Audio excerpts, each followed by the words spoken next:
So Valley Club, you want an event that starts at the correct time in your mobile game? Well, get commanders, because you're playing Marvel Strike Force. Events can start whenever they want. We'll talk about the 4 Calling Birds events launching early, what it means for you, and if you should be expecting compensation for this. More Thunderbolts voting is live right now. Which characters are you going to choose? We're going to talk about this and the rest of your questions to the mailbag. And if you're ready for all of these things and more, then you know what to do, Valley Club. Find that like button and let's go smash it. And welcome back to the ValleyFlyin channel. I am ValleyFlyin. I hope you had a great week and I hope you're having a great day. And I hope you're ready to adjust on the fly for the events in Marvel Strike Force, because they could start on time or they could launch early, as is the case with that 4 Calling Birds event. We're going to talk about that, the rest of your mailbag questions. And if you get some value from this video, hit that like button, hit that subscribe button, and ring that notification bell for even more Marvel Strike Force content. But let's go into the game and talk about the event that launched early. And that is this one, the 4 Calling Birds event. This was supposed to launch right after the 5 Golden Rings event, but it is live right now. Now, the main things here is this is based on Cosmic Crucible battles. So if you did the Cosmic Crucible battles already before this erroneously launched, well, you're not out of the milestones. You're still going to be able to get this, but you're going to have to do this on the back end sometime on Sunday between when Cosmic Crucible launches and when this event goes down. And while you won't be missing out on the total amount of rewards, you will be missing out on some of the early rewards that you could have gotten earlier, especially some of these snow globes that does tie into the web milestone. That could be a problem because the first season of giving web milestones is still live. The second one hasn't launched. So make sure you're not spending any extra snow globes that you want to get points for Season of Giving 2, which launches as we're recording this in about 3 hours from now, and does appear to be a full bug. It was supposed to launch later today, 1 p.m. Pacific. All of these launching the 4 Calling Birds main milestone event, the web milestone, and the Alliance milestone, all supposed to be going live at the same time. Unfortunately, one of them went live early. Now, are the devs going to give compensation for this event? It doesn't seem that way. They haven't responded yet. They haven't shut anything down. And it does seem that you can still make up a lot of these points on Sunday when Cosmic Crucible launches, as long as the event doesn't end before that. And you still have time to do all your Cosmic Crucible battles. You're not rushing on Sunday. Shouldn't be that much of an issue. But because it does screw up the timing for some people, I do hope they give something like some snow globes to kind of make up for some early snow globes that people might be missing by doing their Cosmic Crucible battles early on Sunday instead of waiting for this morning. So let me know your thoughts on this. Is this really going to screw up a lot of what your plans are? I know in totality it may not, but maybe you don't like you doing your Cosmic Crucible battles on Sunday and then you're going to have to, or maybe you would have wanted some of those early snow globes. You don't get that. I think those are the 2 main things, is just not getting this rewards early, or maybe missing out on some snow globes that you could have been using for the web milestone. Those are the 2 main issues that I see that come to my head. But if there's some other issues that I'm not considering, let me know down in the comments, and hopefully the devs do take that into consideration in deciding whether or not we do get some compensation for this. So that's the first major screw of the week, but it is the holiday season. The devs like to go on vacation, which means they're probably gonna be short-staffed. More errors are coming. So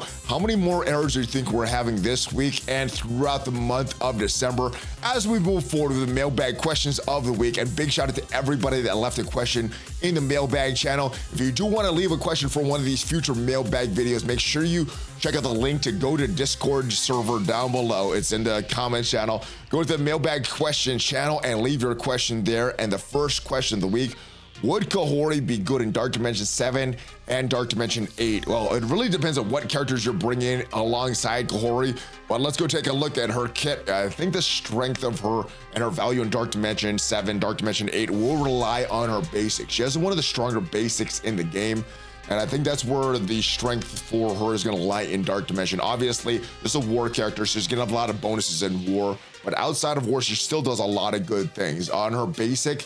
And the reason the basic is so important is because the assist, the ISO 8 chance, and the counter attack is going to be based on what the basic does. And since she has such a strong basic, that's going to affect a lot of the things she does. So she can attack the primary target, 200% piercing, 50% drain for 5% of the target's max health, more damage more of the drain if the target is a minion. You're also going to flip 2 positive effects into negative effects on the primary target, which are big, especially in Dark Dimension 7, Dark Dimension 8, any previous Dark Dimensions as well.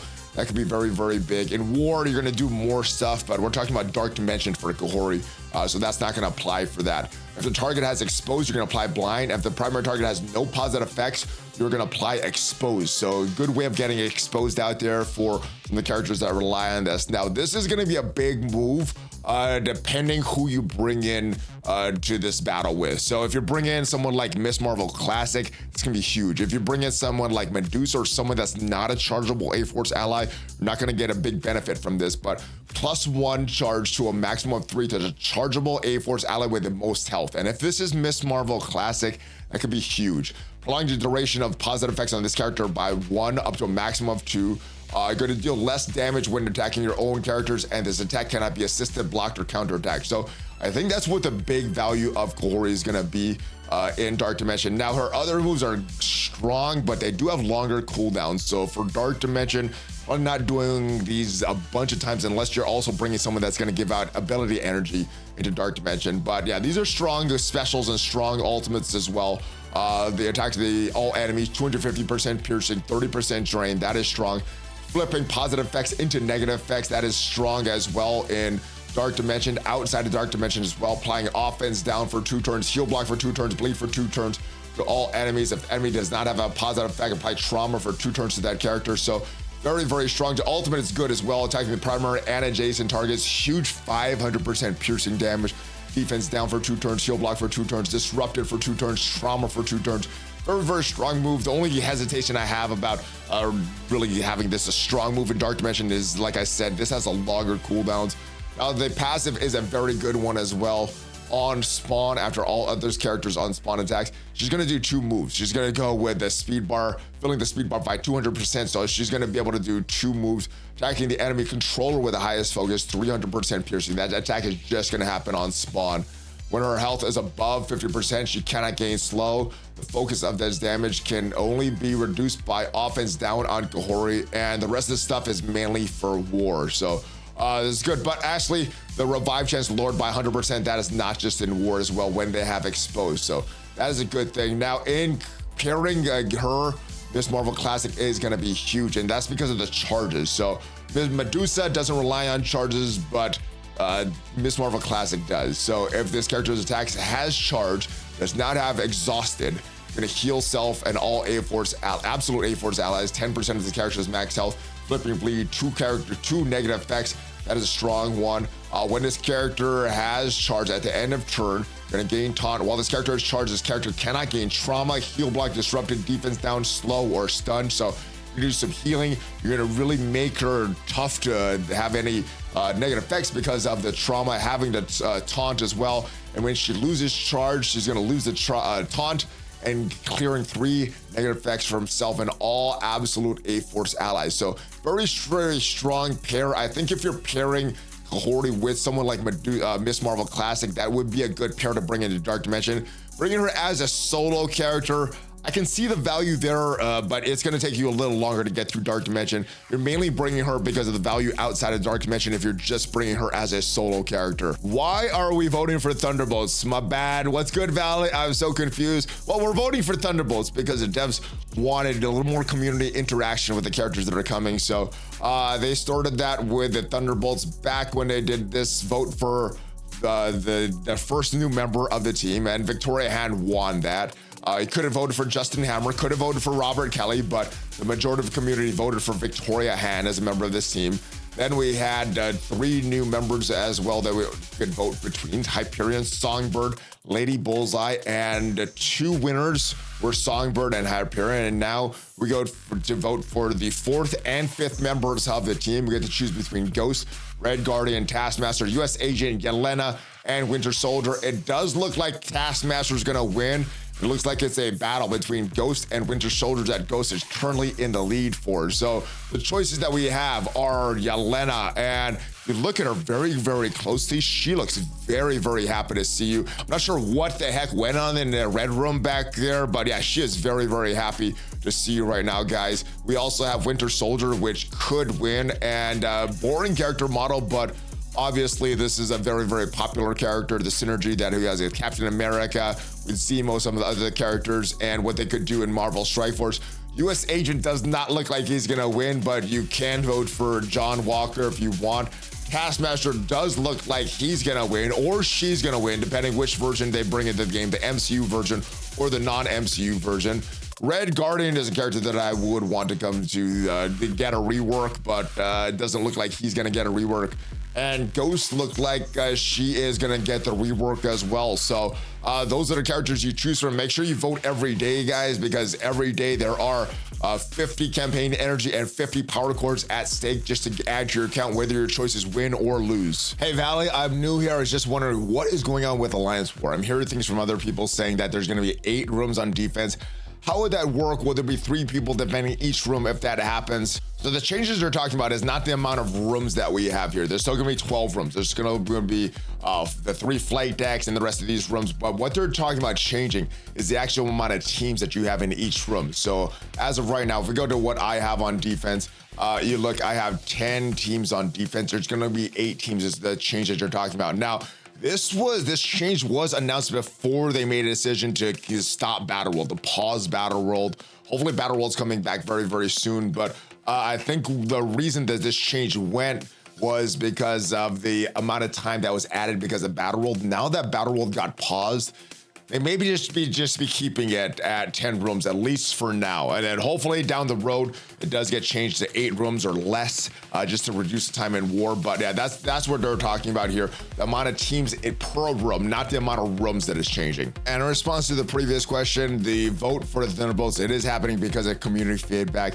or the interaction that they want with the community as far as that. But ValleyFlyin, if Hyperion is coming to the game in the future, does this mean Sentry can come as well?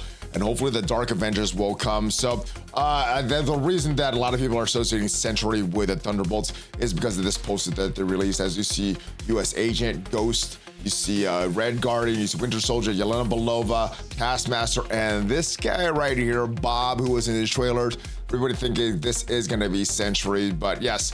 So not gonna be on the Thunderbolts team, obviously, because Sentry, we don't have any vote for Sentry in the Thunderbolts team, or maybe it's gonna be some unannounced character that definitely is gonna be on the team. That's why we don't have the vote. But yeah, if he doesn't end up being on the Thunderbolts team, definitely there's some places that this character can come to the game. Even the characters that don't win, even on this previous voting, someone like Lady Bullseye did not win. That doesn't mean she's not gonna be ever coming to the game, but that just means that Lady Bullseye is not going to be on this version of the Thunderbolts.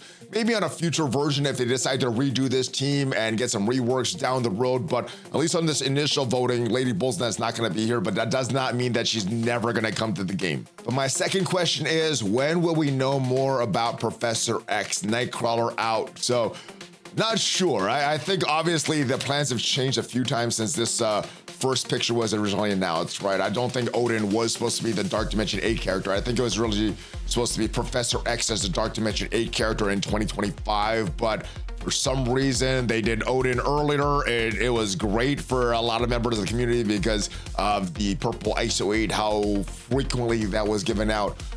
Then we have Shadow King. Not sure what they're gonna do here, but don't think they have a plan yet. Just from what I hear from the devs, they may have a full plan. They're just not disclosing it to us. But it seems like the plan has changed a few times, so they may have had to pivot, and they may not know exactly what they want to do with Professor X yet and the timing of that. But assuming that it's going to be in 2025, and at this point, I guess maybe still the Dark Dimension 9 reward, but. Again, things that I think that's what it was at one time, but again, things change all the time, so that may or may not still be the plan at this point. I have a question about the vote for the Thunderbolts reworks. Who do you want reworked, and which ones do you don't want reworked? Well, I would like all the characters to get reworked. If they did something like the Sinister Six and reworked all those characters, I think that would be great.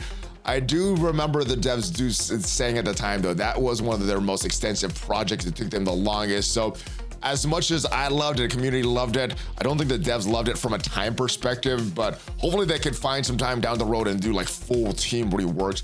As far as who I would want to see reworked, because I would love if all these characters got reworked. The more characters that are useful in a game and not just some like outdated trash is better. But the characters that I'm voting for, Yelena Belova, because I have a soft spot for all those pockets and I've been voting for Taskmaster. Those are the two characters that I would want to see rework the most out of these two, but does look like Taskmaster is gonna win. So I think just because Taskmaster are already gonna win, I might shift my votes from Taskmaster to Red Guardian. So Yelena and Red Guardians, who's I'm probably gonna be voting for from here on out. Let me know who you guys are voting for the Thunderbolts. Which Thunderbolts or which of these 6 Thunderbolts do you want to see get reworked in Marvel Strike Force? Hey Valley, it's been a while since Scarlet Witch Zombie has been released. Do you know when we're getting red stars for her in the store? So the problem with these characters is they're all epic characters, which means that their gold stars, their shards, their red stars are getting a little bit more hard to get. Now,